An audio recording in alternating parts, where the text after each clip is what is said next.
Bom dia. Agora haverá a apresentação de um caso clínico para definição de conduta pelo Dr. Bruno.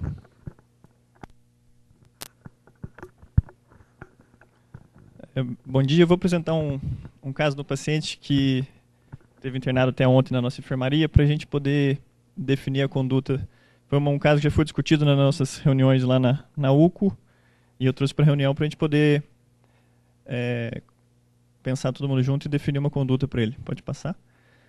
Então o paciente é o AGS, masculino, 58 anos, nasceu em Uruburetama, no Ceará, procedente de Campinas, atualmente aposentado.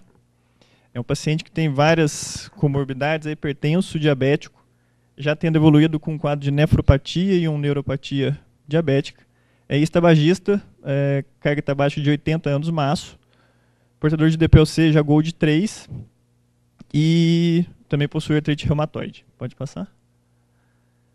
Esse paciente vinha em uso, ele acompanhava na UBS próximo à residência dele, estava em uso de nalapril, 10 mg de AS 100, simvastatina 40, espirulactona de 25, prednisona de 10, metotrexate 75 por semana e o Alenia, que é o formoterol mais budesonida, para o tratamento do DPLC. Pode passar? O histórico dele começa em agosto agora desse ano, que ele deu entrada com um quadro de IAM sem supra de ST. Pode passar. Esse é o eletro dessa ocasião. Tive o ritmo sinusal, alteração de repolarização aqui em parede lateral, uma onda Qzinha já aqui em parede inferior. Não sei se alguém quer comentar mais alguma coisa. Pode passar. O raio-x, infelizmente, não ficou boa a qualidade, mas é um paciente que no filme realmente tem já uma hiperinsuflação pulmonar, os arcos costais retificados, já um DPLC Gold 3 pela classificação da pneumo, uma área cardíaca ali no limite da normalidade. Pode passar. Nessa ocasião ele fez o eco, um átrio esquerdo de 44, um diâmetro diastólico final de 57, o sistólico de 48, septo de 11, parede posterior de 12, pode passar. Com uma fração de ejeção estimada pelo Simpson de 42, às custas de uma disfunção moderada do VE. Tem já uma acinesia basal septal, basal inferior e hipocinesia basal médio lateral. Então, como conclusão, dilatação de câmaras esquerdas, hipertrofia excêntrica do VE, uma disfunção sistólica segmentar do VE, disfunção diastólica do tipo 1 e uma insuficiência mitral de leve a moderada. Pode passar? Então aqui a gente vê que a CX já está amputada aqui no terço proximal, uma oclusão de CX no terço proximal. Pode passar. Aqui é a ODA longa, vai até o ápice, um pouco de tortuosidade. Pode passar.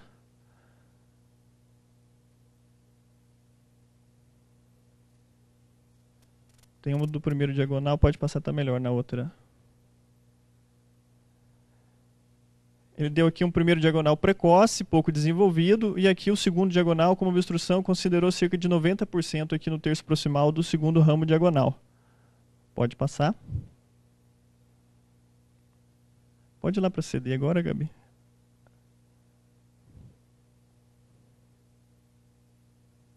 Pode passar.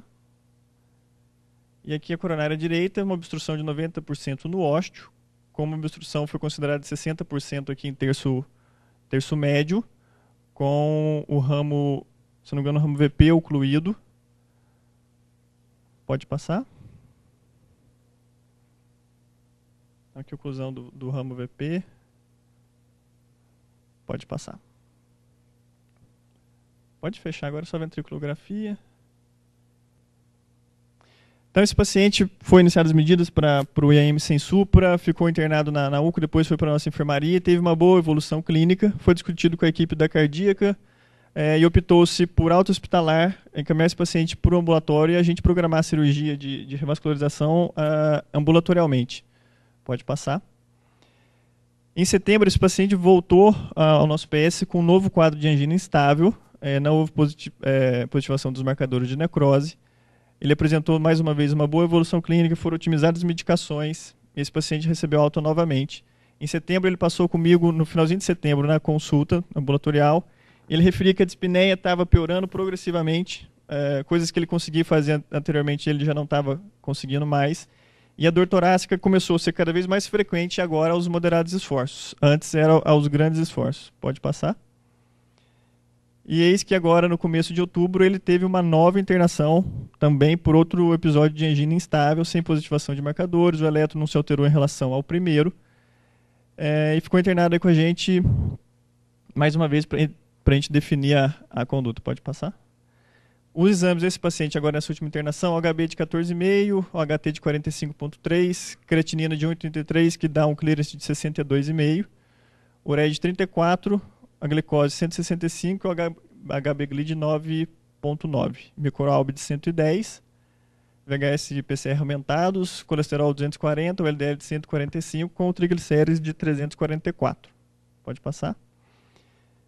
Então eu trouxe esse caso para a gente definir um paciente que tem várias comorbidades, é usuário crônico de corticoide pela artrite reumatoide, é um paciente que ele mesmo refere não ser muito aderente ao tratamento, toma remédios na hora errada, nas doses erradas, mas apesar disso ele está evoluindo com dor cada vez mais frequente, está tolerando cada vez menos os esforços. O Euroscore desse paciente de 21,7, o Euroscore não é bom muito para os extremos, mas no caso dele é 21,7% de risco. Pode passar.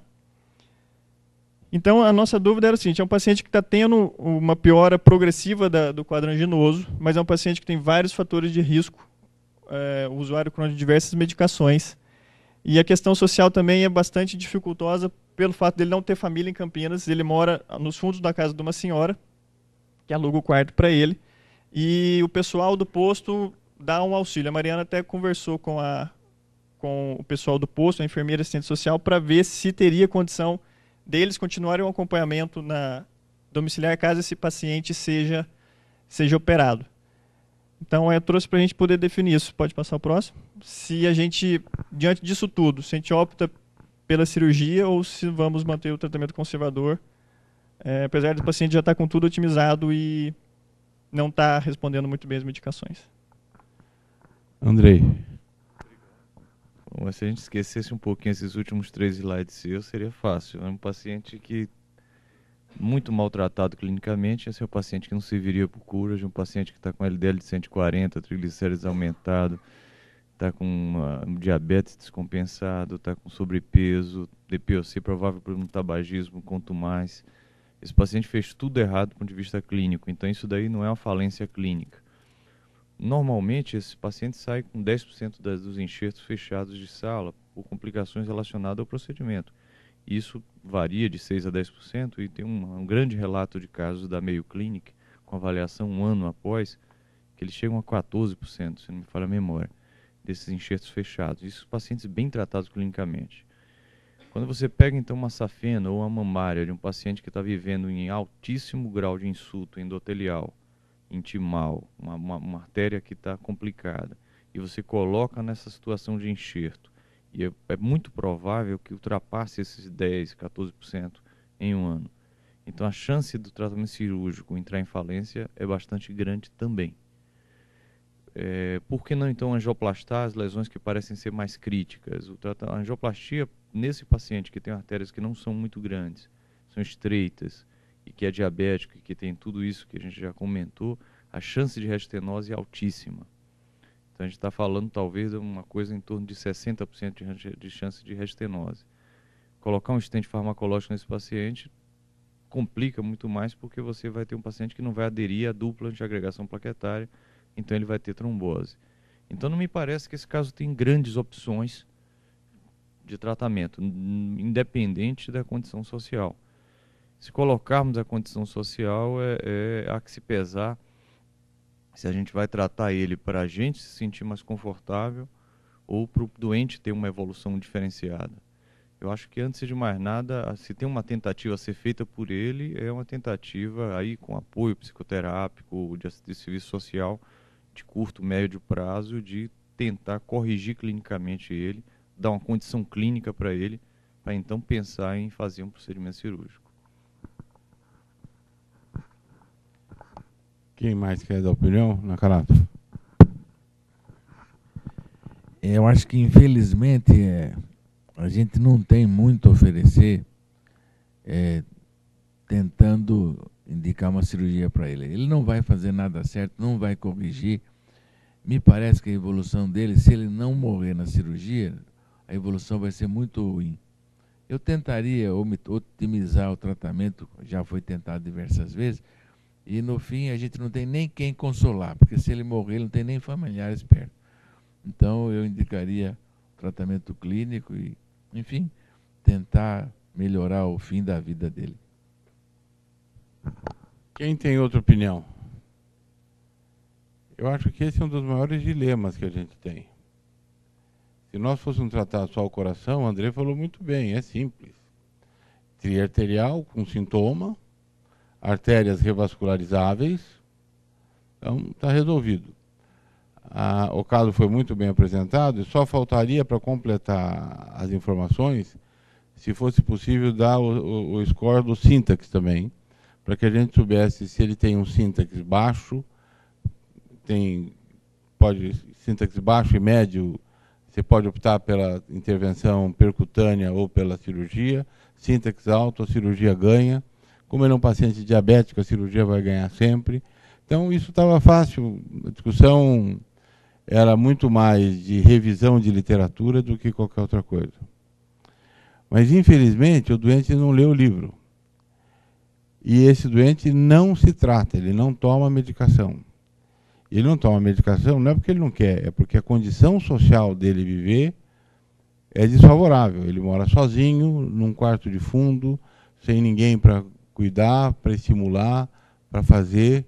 E isso faz com que ele não tenha o diabetes controlado, que ele tenha sido um fumante até o limite do pulmão dele, e que ele não tenha nenhum dos outros controles adequados. Então, a minha primeira ideia nesse doente é fazer o tratamento clínico otimizado. Como que a gente pode fazer isso? Bom, aí é tão difícil quanto qualquer mudança do estilo de vida. Ele tem que ser, não temos que usar a unidade básica de saúde mais do que ele está usando. Provavelmente ele vai ter que ser visitado diariamente ou semanalmente pela equipe de saúde. Ele tem que ser checado se ele tem o medicamento e se ele está tomando, e fazer todas as coisas possíveis de fazer. Colocar esse doente hoje no centro cirúrgico é decretar uma piora clínica importante. Ele vai evoluir mal no pós-operatório, vai ter alta mal, e ele vai ficar, além do que ele tem hoje, com o problema da perna por causa do tirosafena. A chance dele ter deiscência do externo é grande, porque ele é um usuário crônico de corticoide, então só vai complicar. Então eu acho que nós temos que otimizar o tratamento clínico. Alguém tem outra opinião? Essa é uma das situações mais difíceis, que você tem um tratamento que você acha que é melhor, mas você não está convencido que fazer esse tratamento vai trazer vantagem para o paciente. Vamos tentar então entrar, você entrou em contato lá com a unidade básica de saúde,